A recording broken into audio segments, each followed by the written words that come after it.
Welcome back, everybody, for another deep dive with us. It's great to be back. Today, we're diving into something a little bit different, something we haven't really tackled before. Yeah, this is a new one. We're going to be looking at the intersection of space exploration and international conflict. Yeah, how about that? Specifically, we're going to be looking at the current state of the Russian space program and its potential connection to the war in Ukraine.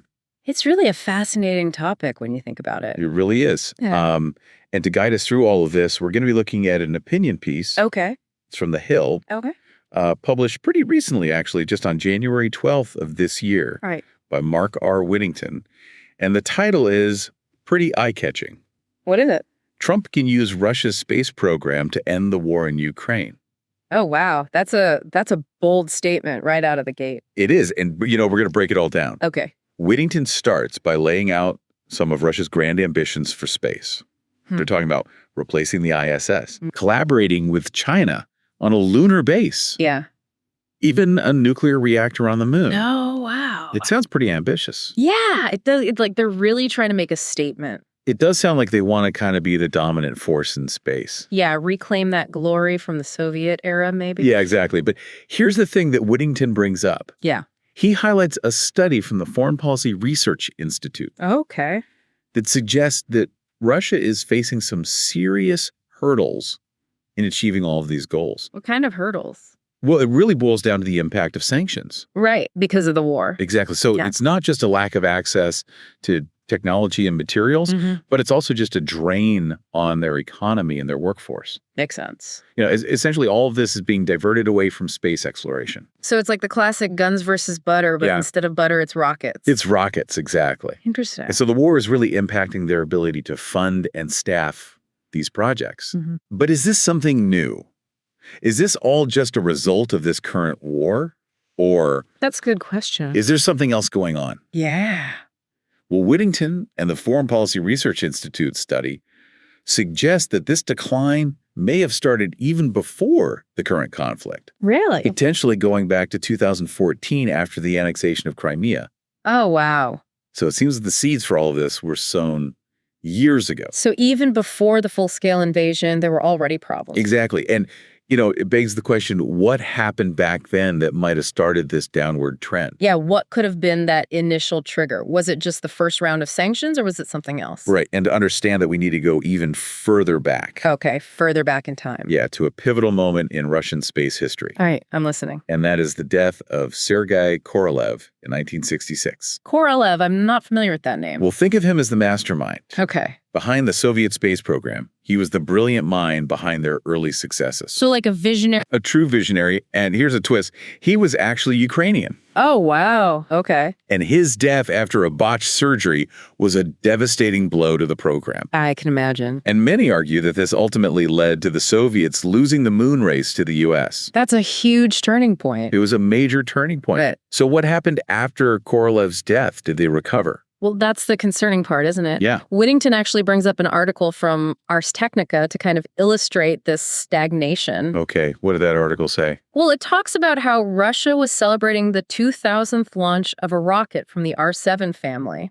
Okay, so a lot of rockets. What's the big deal? The big deal is that this rocket family was designed by, you guessed it, Korolev, way back in the 1950s. Oh, wow. So we're talking technology that's over half a century old. They're still using that. It's kind of like they're trying to compete in a Formula One race. With a Model T. Exactly. While companies like SpaceX and Rocket Lab are zipping around with their sleek new rockets. It really puts things into perspective. It does. The U.S. is embracing innovation. Yeah. Partnering with these private companies. Yeah, pushing the boundaries. Russia seems to be kind of stuck in the past. in a technological time warp. Yeah, clinging to what worked before. And that brings us to another point that Whittington brings up. What's that? And that is the missed opportunities. Missed opportunities? Like what? Well, think about the International Space Station. Right. For years, it was a great example of what international collaboration could look like. Yeah, everyone working together. It was mutually beneficial. In what way? Well, it gave the U.S. a strong diplomatic reason to fund the ISS. Okay. And it allowed Russia to maintain a presence in space after the Mir station was decommissioned. Right. But then came the invasion of Ukraine. Right. And they essentially sabotaged this partnership. So a major setback for international cooperation. Huge setback. And it wasn't the only opportunity they missed. What else? They also chose not to join the Artemis program, which is this ambitious U.S.-led initiative to return to the moon and eventually go to Mars. So they're really isolating themselves. It seems like it, and Whittington argues that Putin prioritized the war effort over space exploration. Instead of joining forces, they doubled down. Yeah, and it's really isolated them from the global space community. So where does this leave them? How does all of this tie into Whittington's proposal? Right. How can this struggling space program be used to end the war in Ukraine? That's the million-dollar question, isn't it? It is, and that's where Whittington's argument takes a fascinating turn. Okay, tell me more. He suggests that in his second term, Trump could actually leverage Russia's space ambitions to broker a peace deal. That's a bold idea, using space as a bargaining chip. Very bold. I'm intrigued. How would this work? Yeah, I'm all ears. What's the plan? Well, she proposes a trade. Okay. Trump would offer Russia a coveted spot Okay. in the Artemis program. So a chance to go back to the moon. A chance to go back to the moon and be a part of history. But I'm sure there's a catch. Of course, there's a catch. What is it? In return, Putin would have to agree to end the war in Ukraine. Oh, wow. So pretty big ask. It's a huge ask. Withdraw his forces and commit to a peaceful resolution. So it's a high-stakes gamble. It's a huge gamble. But could it work? That's the big question. What would be the upside for Russia besides just going back to the moon? Well, Whittington argues that this could be a win-win situation, Okay. much like that ISS partnership was. How so? Russia would be able to kind of reclaim its spacefaring prestige, Right. regain access to technology international collaboration, Okay. and in return, the U.S. and the world get peace in Ukraine.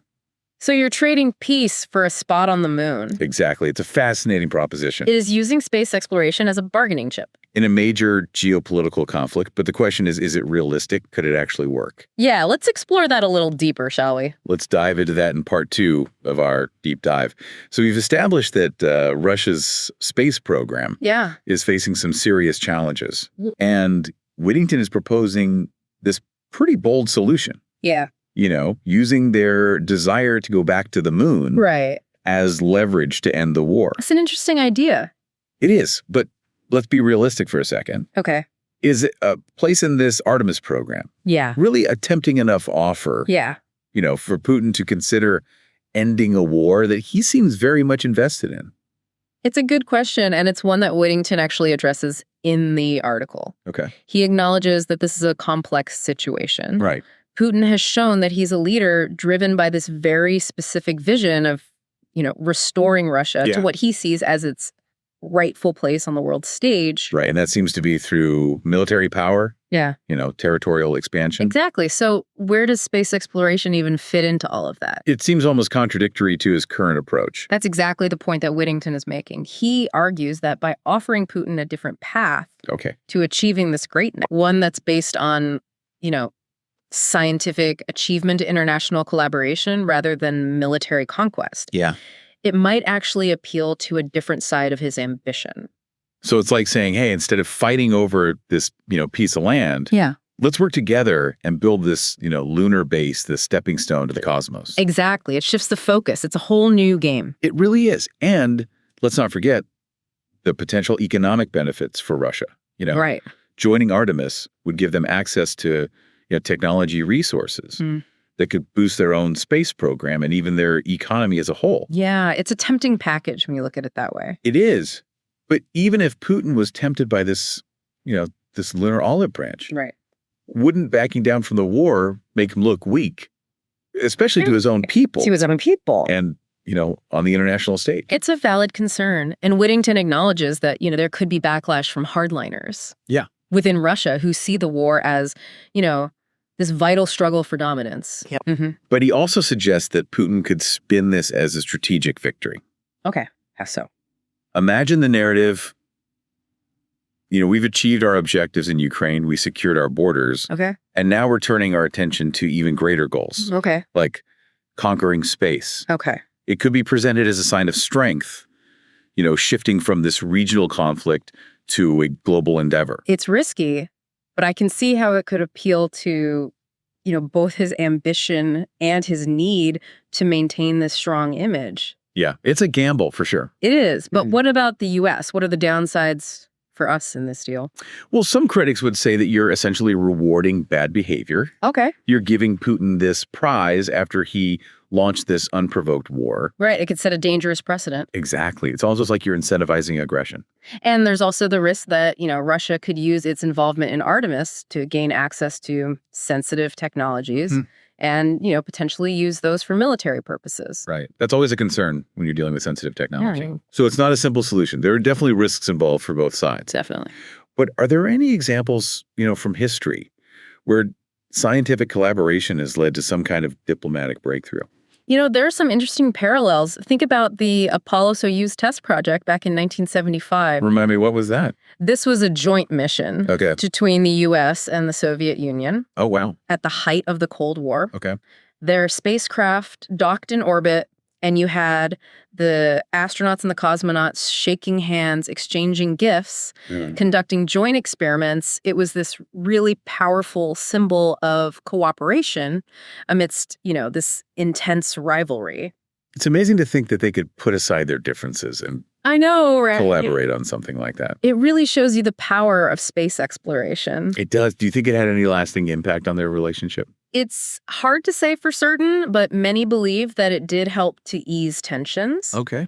And maybe even pave the way for future collaborations. So there's hope for Whittington's proposal then? Maybe. So if it could bring the U.S. and the Soviet Union together during the Cold War, maybe it could help bridge the divide between the U.S. and Russia today. It's food for thought, for sure. It is. And there are other examples, too, like the International Space Station itself. Right. For over 2 decades, it's been this symbol of international cooperation. Yeah, with so many countries involved. Astronauts, cosmonauts from all these different countries working together. It shows that collaboration in space is possible, even between countries that have these complex relationships. It does. It highlights that potential for these shared endeavors to transcend, all those earthly conflicts. But the situation with Russia is unique. Very unique. There's no guarantee that Whittington's proposal would lead to the same result. That's true. We're dealing with a very different set of circumstances. So it really comes down to a gamble. A gamble on Putin's ambition. Yeah, his willingness to change course. And, that potential for space exploration to be this unifying force rather than just another competition. Another arena for conflict. Exactly. And like any gamble, there's a chance it pays off.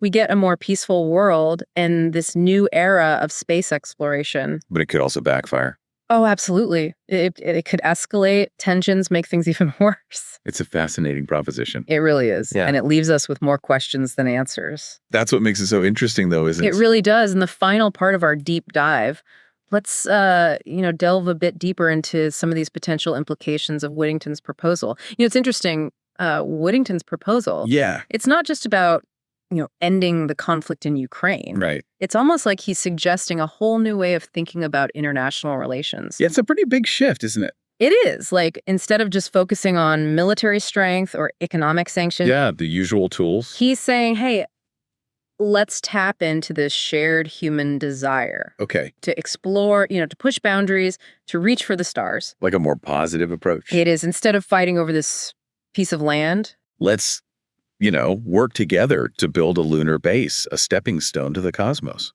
Yeah, it's definitely a different way of thinking about things. It really challenges that traditional idea of diplomacy. Mm-hmm. Those power plays that we always see. It's like he's trying to appeal to something bigger. Yeah, exactly. That sense of wonder and achievement that can bring people together, regardless of, where they're from or what they believe. Right, like that feeling we all got when we landed on the moon. Exactly. Those Apollo missions. Yeah. They captivated the world for a moment. Yeah.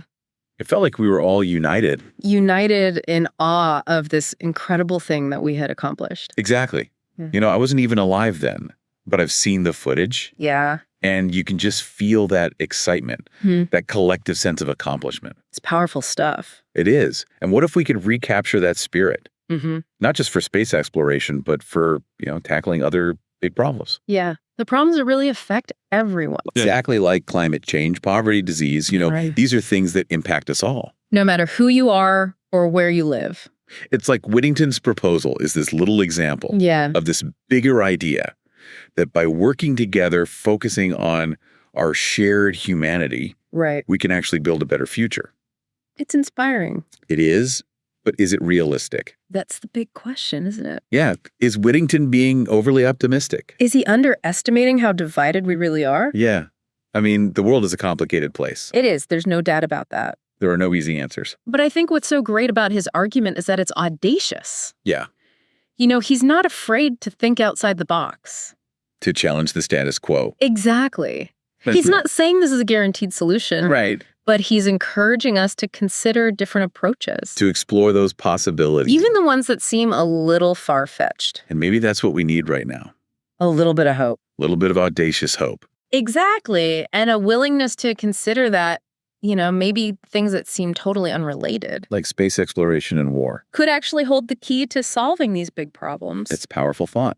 And who knows, maybe one day we'll look back and be amazed at how a lunar base helped bring about peace. It might sound like science fiction. It does. But so did walking on the moon at one point. That's true. Well, on that note, I think it's time to wrap up our deep dive. Okay. Into this fascinating world of space diplomacy. Yeah, we've covered a lot of ground. We have the current state of the Russian space program.